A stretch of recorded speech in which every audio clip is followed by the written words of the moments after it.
My dear CSK fans, நேற்று ஒரு video போட்டிருந்தேன். ஒரு சில மேட்சஸ் ரிசல்ட் நமக்கு ஃபேவரபிளா இல்லைன்னு ஒரு சில சிஎஸ்கே ஃபேன்ஸ் தலை தோனியை திட்டுறாங்க, அசிங்கமா பேசுறாங்க, அவனே இவனு பேசுறாங்க, ஒருமையில பேசுறாங்க, அதெல்லாம் ரொம்ப தப்பு அப்படின்னு சொல்லிட்டு ஒரு வீடியோ போட்டிருந்தேன். அந்த வீடியோ பார்த்துட்டு நிறைய உண்மையான சிஎஸ்கே ஃபேன்ஸ், உண்மையான எம்எஸ் தோனி ஃபேன்ஸ் ரொம்ப வருத்தப்பட்டீங்க. பட் ஒரு சில பேர்லாம் கமெண்ட் என்ன போட்டிருந்தீங்க அப்படின்னு பாத்தீங்கன்னா, சிஎஸ்கே ஃபேன்ஸை கம்பேர் பண்ணும்போது ஆர்சிபி ஃபேன்ஸே எவ்வளவு பரவாயில்ல போல அப்படின்ற மாதிரிலாம் போட்டிருந்தீங்க. ஒரு ஹம்பிள் ரிக்வெஸ்ட் என்ன அப்படின்னா, நம்ம ஃபேன்ஸை எந்த பிரான்சைஸ் ஃபேன்ஸோடையும் நம்ம கம்பேர் பண்ண வேணாங்க. நம்ம மேட்சஸ் தோக்கும் போது ஒரு எமோஷன்ல வாய்க்கு வந்த மாதிரி பேசுறது ஹியூமன் நேச்சர். நான் அந்த வீடியோ போட்டதுக்கான நோக்கம் நம்ம ஃபேன்ஸ் மோசமானவங்க, நம்ம ஃபேன்ஸ் லாயலானவங்க இல்ல அப்படின்றதுக்காக கிடையாது. இந்த மாதிரி ஒரு டிசப்பாயின்மெண்ட்ல எமோஷன் ஹையா இருக்கிறப்போ இஷ்டத்துக்கு வாய் விடாதீங்க. தல தோனியை பத்தி தப்பா பேசாதீங்க. அது தப்பு, அதை திருத்திக்கோங்க CSK fans. whoever is talking like that அப்படின்றதுக்காக தான் அந்த வீடியோவை போட்டேனே ஒழிய நம்ம ஃபேன்ஸ் மோசமானவங்க அப்படின்னு சொல்றதுக்கோ ஆர்சிபி ஃபேன்ஸோட குறைஞ்சவங்கன்னு சொல்றதுக்கோ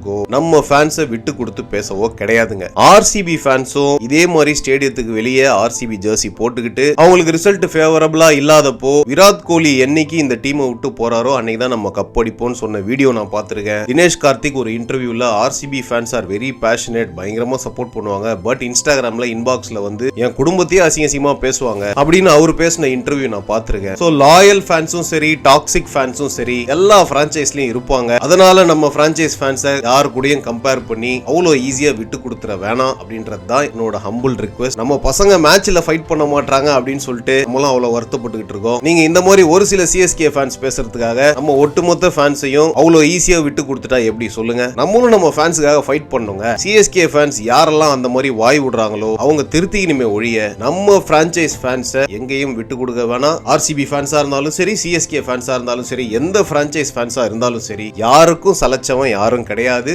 யாரு கூட நம்ம யாரையும் கம்பேர் பண்ண வேணாம். Thank you guys.